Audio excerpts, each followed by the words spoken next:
Yeah, thank you so much. I'm Mostafa Tazarv, Associate Professor at South Dakota State University. Okay, thank you for taking time to attend this session today.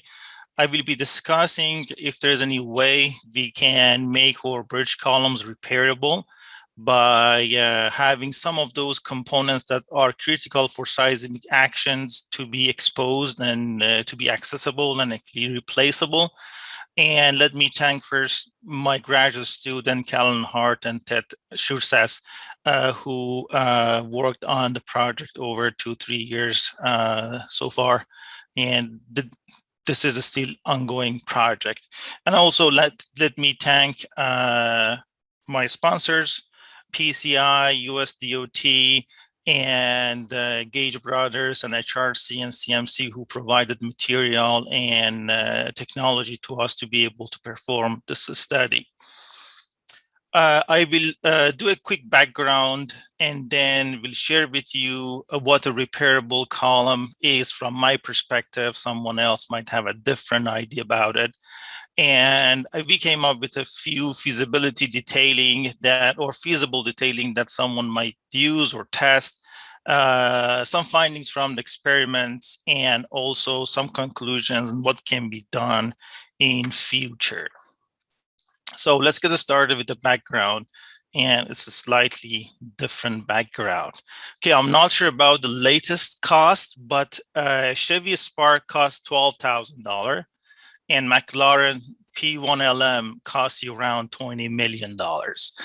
And if these two guys collide, you should be able to repair them because car manufacturers, they think upfront that everything should be modular. If the engine goes bad, you should be able to change it. If one of the, maybe tires goes bad, you should be able to change it. However, us as a structural engineer do not think this way for bridges and buildings. If maybe a leg of a bridge or an arm of a building is gone in an earthquake, we will shoot the horse and we will kill the building and make a new one. Not always, but when the cost of the repair is more than 50% of the cost of a new building. So I just wanted to throw this idea that we're not thinking like car manufacturers. Maybe we should. And let's get started with the repairable columns and the definition from my perspective. There are some proof-tested ABC connections, accelerated bridge construction connections out there.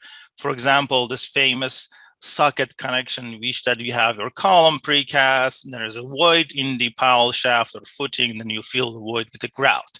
So that would expedite the construction of bends significantly. And then there are also other studies that are showing if you use new and advanced materials like shape memory alloy, like FRP jackets, then your damage of the column in the seismic part in the plastic hinge region will be limited because you're using those advanced materials. The question is, can we combine precast and advanced technologies materials to have a column that is faster to construct, would last longer because you're using better materials, and will have continuous functionality because their performance is better than conventional columns? So I will try to answer or give you one example that is on the top of the pyramid today. And here is one simple detailing that we came up for repairable column. We did the same thing for the buildings, and now we are trying to convert that building detailing to a bridge column detailing. The column can be precast and simply sits on the footing, which can be precast or cast in place, doesn't matter. And then you have bars exposed, and those exposed bars need to be connected to the adjacent duals of column and footing through a mechanical bar splices. No one, I will call this exposed bar as replaceable buckling restraint reinforcement, or BRR, just to save some time. So BRR will be this exposed bar.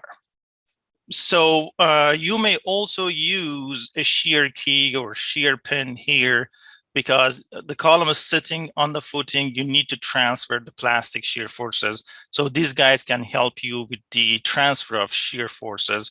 You can use a steel profile, you can use boxes, steel boxes to be able to transfer the forces.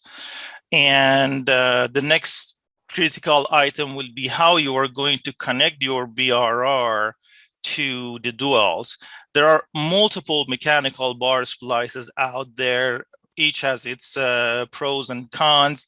However, if you want to use it as a repairable or in a repairable connection, my thought is that those should be small and those should be detachable. So the best options would be a, let's say, headed mechanical bar splice or a threaded one, which they are small enough and you can also access them and change them with a torque wrench or something like that. However, in the others, they are not detachable and they are big.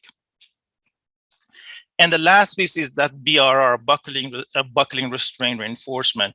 If you have a bar and if you press it, it will buckle. There is no doubt about that. And buckling means that you are going to see low cycle fatigue after a few cycles of earthquake. So you need to confine your exposed bars, making sure that they do not fail in compression and low cycle fatigue. So one idea is we didn't came up with, there are a lot of studies and mainly in New Zealand that they're saying that, okay, if you confine the bar with the steel tube and fill the gap with grout, this should technically not buckle. So it's a kind of miniature version of BRB that are used in steel buildings. And your bar can be unreduced or a reduced diameter just to make sure that the fuse is inside this tube. We tested multiple of unreduced one, and there are a lot of tests out there that someone might take a look at. And we also develop a design guideline, how you can design and size the tube and the grout strengths and stuff like that for a BRB here at SDSU. So we have talked about all of those components that you might need to make a column repairable and accessible for a replacement. And here are a few detailings. So the detailing number one is the one that I just showed earlier. Column precast, footing cast in place, sits it, and BRR can be attached through those mechanical bar splices. Okay, option number two would be, hey, it's kind of rocking face here. Can you add UHPC or ECC to reduce the damage in this region? So that would be another feasible option. Third option would be, can we replace concrete completely and have a heavy duty steel pipe in the plastic hinge region, and the entire pipe and column are precast and can be connected to footing using, let's say, a pocket connection. And another option can be making only the pipe go into the footing via a pocket connection. The rest will remain the same. Then you can make entire column precast and connect it to the footing with a pocket connection. However, you do keep those BRR exposed and to be changed after an earthquake. And then you can add different layers of complexity. You can make the whole thing rocking column.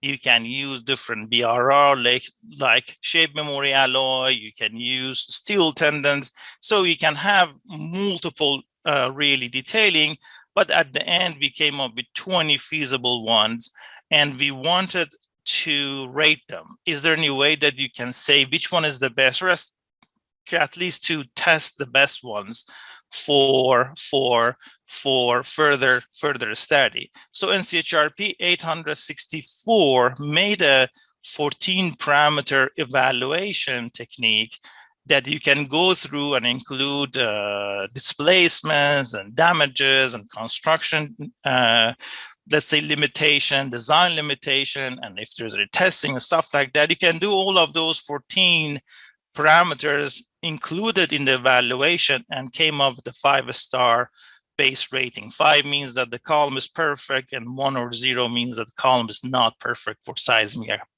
application. So we followed this guideline and rated those 20 alternatives, and we came up with top 4, top 3, top 4, and I'm showing those here. So number one is precast column, bars exposed with UHPC or ECC. Number two, in the rating, the same thing, but using conventional concrete here. The third one in the list would be UHPC whole column precast. And the last one would be a rugging mechanism. So to start the project with, we had only fun to test one column when we started the project, and we decided to test column number one, which doesn't have any UHPC or ACC in it, just to see how the column will react under seismic actions. In the next phase of the project, I'll talk about toward the end, we will test the number one and number three later, sometimes in October, if that would be possible, or November of this year. So let's quickly talk about what we found by testing that alt1 of repairable column. We tested a half a scale octagonal column. We went with octagonal because if these guys are going to be precast, circular one are really hard to do, and the rectangular one are not the best for seismic regions because of the rebar and confinement and everything inside. So we went with octagonal with a circular bar distribution around it. And we used 10 bars, 10 number 8 or 25 millimeter bars to longitudinally reinforce the bar, and we use number 4. I guess number 4 will be 13 millimeter in diameter at 2 inches, 50 millimeter, let's say, spacing to confine. So we had a conventional cast in place, we call it CIP. Then we have a repairable column, I will call it RPH, precast column, precast repairable. We tested both under the same cyclic loading. Here in the slide, you can see actuator, the axial rod to apply axial loads. The axial load ratio was approximately 5%, and the column was 96 inches tall. Here is the construction step of the repairable column, which was built by Gage Brothers, big company here in this region for precast industry. We wanted to keep them involved, and they know the challenges of construction, so they are informed, they know, and if there's any field application, they know how to deal with it. And you can see that there is a steel pipe down there at the column, and then there is a matching socket in the footing to take the shear to minimize the gap. We use a steel shims, and then this plate goes on top of this ring just to make sure that the concrete has better strength at the rocking interface. And then we use dug bone stainless steel bars for BRR. We use HRC couplers to connect the bars. And here's kind of close up of the bar steel tube, and then later we filled it with a grout. So we made that miniature BRB. And the assembly was very simple. Lower the column and add those BRR. I believe we did it only in a few hours in lab. We are not professional contractors, only grad student worked out, and then they were able to do it in a few hours quick. And here's a close up. That exposed region was around 23 inches long, and to avoid any failure of the exposed bar in this region, we use a split nut. And we found that we used too tight, or we killed all of the gap, and we should have not do that. You have to have a minimum gap here to let your bar to go in compression, and you will see in next few slides what would happen if you do not let a minor gap be there. We tested both columns the same way. We tested the repairable column twice. First, we stopped at 5% drift ratio, and then repair it means that just changing these guys. And we tested again from 0 to the failure. So you're seeing the first CIP and the first of the RPH at 1% drift, typical flexural cracks on CIP, and a few minor cracks on the repairable one. At 2%, CIP had some flexural and shear cracks as well, and some spalling, if you can see down there. And the RPH one had a few cracks and spalling at the rocking interface here. We used a steel shim here, and that was a localized steel shim, not a continuous one, that caused this spalling here. And then at 3%, damage of CIP was extended further, while the repairable column had the same damage as 2%. So this is 3%, more or less the same as the previous 2% damage. At 5%, where we stopped the testing for RPH and I repaired it, you can see that the cracking and spalling of CIP are extended. Some sign of concrete damage right above the neck, however, for the RPH was seen, and further damage of that shim and concrete at the rocking interface. So that's where we stopped. Said, okay, that would be a good place, because the demand, if this column was in California, Los Angeles, the demand would have been 2.5% drift ratio. We're at 5%, twice of the demand. So that would be a good point to pause and perform the repair. So we did the repair again. The repair is just by changing those BRR. And here is the condition at 5%. So again, same CIP, we didn't test it twice, same CIP, first repairable and second repairable, in which just we changed the BRR. And you see that up to 5%, those red lines are the new cracks. You see that they are not too much, or going up to 5% drift, there was no new damage really on this repairable column. So now on you will see CIP versus this new repaired column. And that's the damage at 10%. Bar fractures and CIP on both sides, and CIP failed, but the repairable column really did not fail. And we stopped the test at 10%. Those exposed bars showed a Z-shape buckling, and we need to find a way to avoid it. Maybe we can use a steel tendon here rather than a bar, or use SMA, which will bring it back to its original position. And we also found that those gaps that we didn't provide here caused compressive failure in this region, and these guys failed in compression. So we need to provide some gap at both ends, make sure that there is a load transfer in compressive. Here is the force deformation behavior of the three tests. The black one is CIP. CIP failed around 9% drift ratio. The AASHTO demand, again, if this column was in downtown Los Angeles, is around 2.2%. CIP, very conventional, nice ductile column, shoal 12, a displacement ductility of 12. So excellent column, everything should be good about it.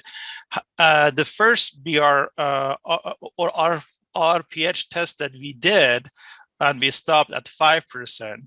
The strengths-wise matched CIP, and however, the initial stiffness was probably half of the CIP. And when we repaired and tested again, we noticed that there is a further degradation of the initial stiffness. However, the column was not failed. We stopped at 10%, showed a slightly higher ductility and a slightly higher strength as well. We need to fix this initial stiffness, let's say, issue, and we need to make sure that before and after the repair, these two curves get close to each other, because you want them to be, or you want the column be replaceable by showing the same behavior over and over whenever you change those exposed bars. I think it's doable by taking care of those concrete damages, maybe using ultra high performance concrete or confining those regions with a steel pipe or something like that. And here is the the hysteretic behavior. CIP showed fat and a stable loops perfect, and that's what we want. However, the repairable column showed a flag-shaped behavior, and I guess that's mainly because whatever you do, there is a minor gap between those two heads, and they get bigger and bigger when you're at larger drifts, and you will see kind of a flag-shaped behavior because of that. And let me, let's say, summarize and conclude the study. The repairable column was assembled relatively fast. I guess it was less than 3 hours for sure. However, the repair by BRR replacement at 5% drift was really difficult because of bar misalignment. We may use a seme or steel tendon to make sure that those exposed bars at the two ends, they do not, or misalign, or they do not deform. And a repairable column showed lower damage before or after repair compared with CIP. Displacement and force capacity were slightly higher, around 10%, with respect to the CIP. However, we need to take care of those lower initial stiffness, as I discussed earlier, and we need to make sure that they do not degrade after the repair. And we are testing 2 more columns, as I discussed earlier, to make sure that, or to try to improve the behavior of this column by using advanced materials, better materials, or slightly changing the detailing. So I guess I pause here, and we can open the floor for any questions that the audience might have. Thank you, Mostafa, for your nice presentation. The floor is open for questions. Hi, Professor Alam. I think I have a question. Hi, Dr. Mostafa. I think I have a question. Sure. So how did you make sure the durability of the BRB used in your pier? The durability?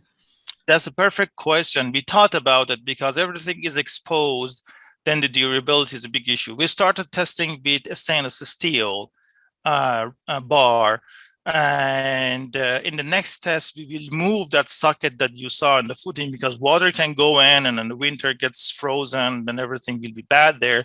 We're going to move that socket into the column, so there is no place for water to basically be trapped there. But yeah, that's a perfect question. We're continuously thinking about that and trying to improve it. But yeah, thank you.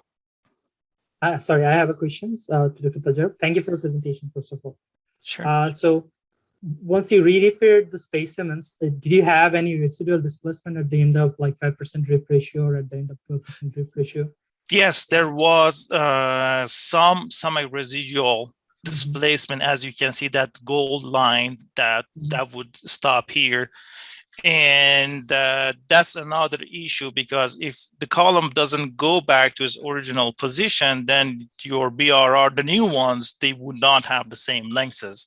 So yeah, to fix that issue, you may use a rocking mechanism, so bring back the column to its original position, or you may use shape memory alloy, or you may use a material that doesn't really show any residual displacement, like if you use a FARP as those exposed bars, something like that. Okay, yeah, that was my question about. So how did you get the new BR bars inside, or the same length, or they're different lengths to match? They all were the same lengths, and what we did, and it's not practical really, that's why we need to test more, is to use actuator, bring back the column to its original position, and I repair them. So as long as it comes back to close to original position, you can change them. The other alternative is this. If we think like if these BRR are in Home Depot or in Lowe's and they are available at different sizes, someone after an earthquake can go and pick the right size for column. You might get half-inch difference between the two ends that the earthquake happened, but that would be another way of solving this issue. They don't have to be exactly the same lengths, because the length is controlled by that dog bone length, not the whole length of the bar. Okay. Yeah. Thank you very much for answering the question. Thank you. Okay. We have time for one more question, Dr. Anu. Yeah, A please quick go question, ahead. maybe. Thank you, Dr. Tazarv, for a nice presentation. I have just one question. Like I can see that the stiffness difference between these three samples are quite noticeable. So, do you see this as any issue for your design?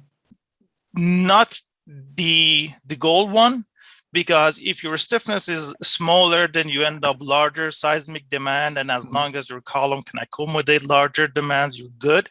But they would like to make the green and gold the same, so they should have a start from the same point. Even though that's a smaller, that can be justified, but it cannot be justified if after the repair you're seeing a big degradation. That needs to be taken care of. Okay. Yeah. Thank you. Thank you.